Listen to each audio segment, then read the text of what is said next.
Today in Bahrain, Red Bull lost more than 3 hours in the garage, Max Verstappen never drove the upgraded car, and the brand new RB22 package was barely validated. That is not a normal test day.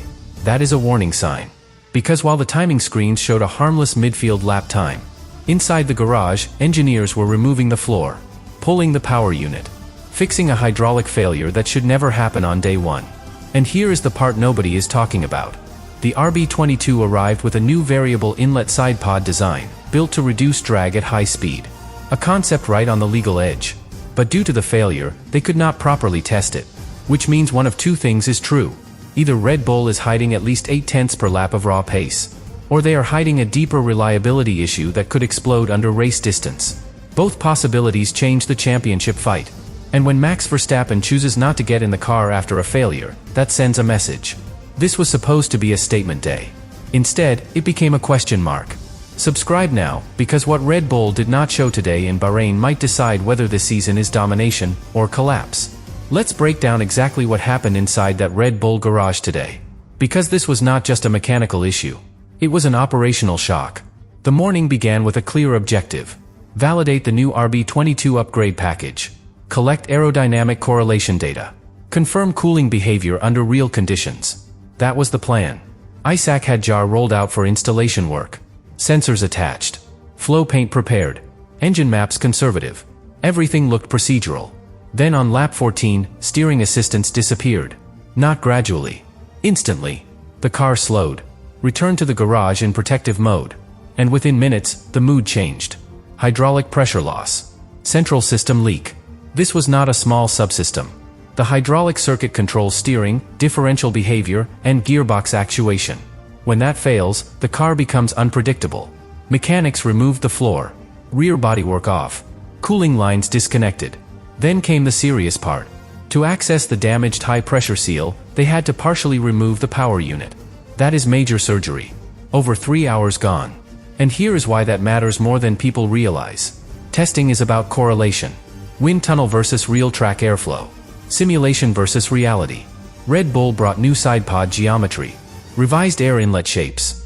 A possible flexible material solution that subtly closes at high speed to reduce drag. That concept only works if validated across multiple speed ranges. They did not get that data. Which means tonight, engineers are comparing incomplete information. And incomplete information leads to conservative decisions. Now think about the timing. Second week of testing.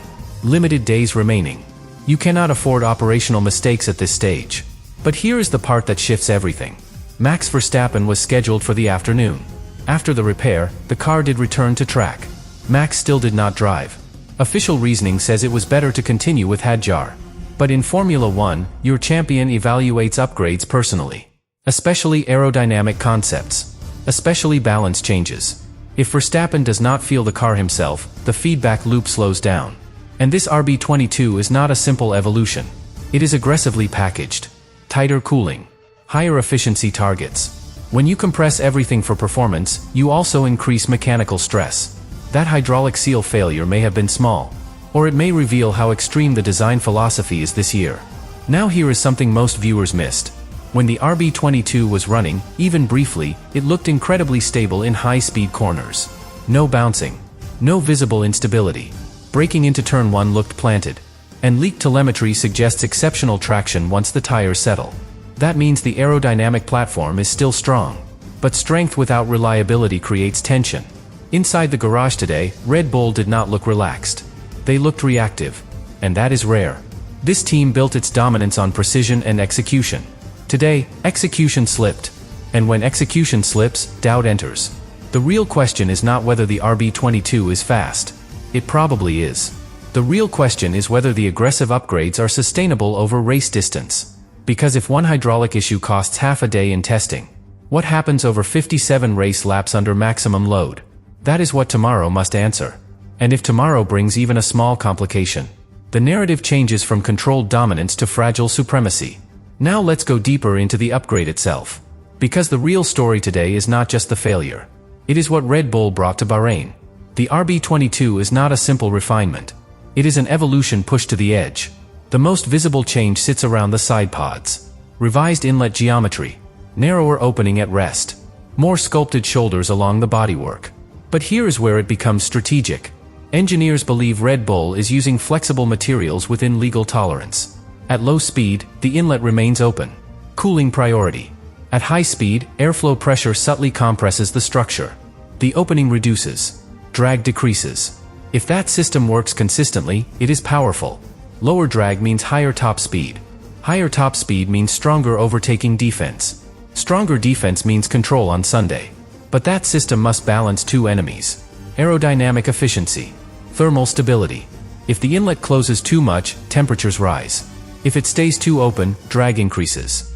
And today, because of the hydraulic interruption, they could not complete stable, long speed runs to fully validate it. That is critical. Because cooling efficiency also affects power delivery. Interestingly, when the car was stationary in the pit lane for extended periods, temperature readings suggested the Ford power unit was running noticeably cooler than rivals. That hints at efficient internal airflow.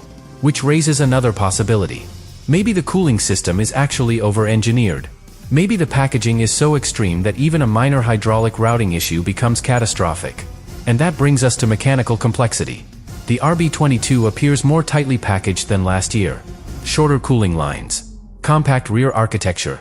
That helps aero, but it reduces serviceability. When something fails, it takes longer to fix. Today proved that. And in a 3-day test window, time is everything. Now here is something that should concern every rival. Despite limited laps, the car showed no visible porpoising. No rear instability under braking. No snap oversteer mid-corner. That tells us the aerodynamic platform is stable. And stability is the foundation of dominance. But stability without mileage is theoretical. Red Bull likely hit engine modes. They almost certainly did not deploy maximum power. Analysts believe there could be close to 0.8 still untapped. If that is true, the lap time we saw today means nothing. But here is the tension point. When a team hides performance, it usually does so from a position of control.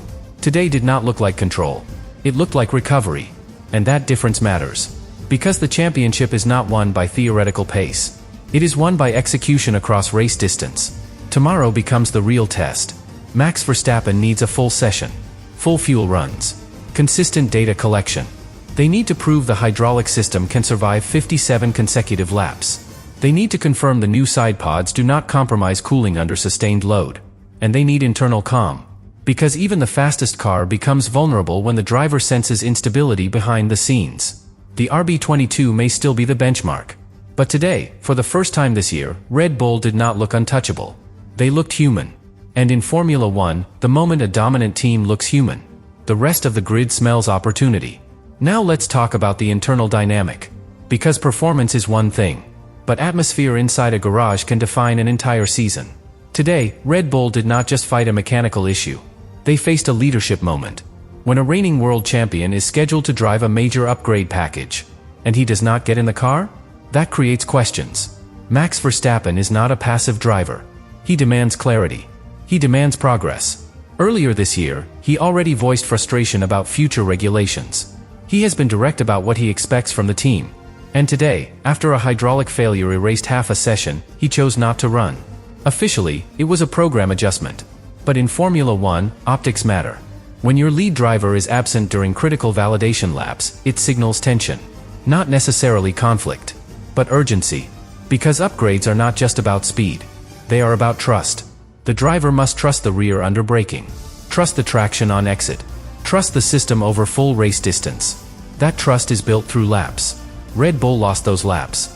And while Hadjar did solid work, he does not have Verstappen's sensitivity to subtle balance shifts. Max feels micro changes in rear rotation. He detects floor-ceiling inconsistencies. He notices thermal patterns over long runs. That feedback is irreplaceable. Without it, development slows. Now imagine the pressure inside the engineering room tonight. Incomplete aero validation. Limited high-speed data. Unproven hydraulic reliability. And a champion waiting for answers. This is not panic. But it is pressure. Meanwhile, rivals are collecting clean data. Refining setups. Improving race simulations. If tomorrow runs smoothly, today becomes a footnote. But if tomorrow brings another small issue, confidence shifts.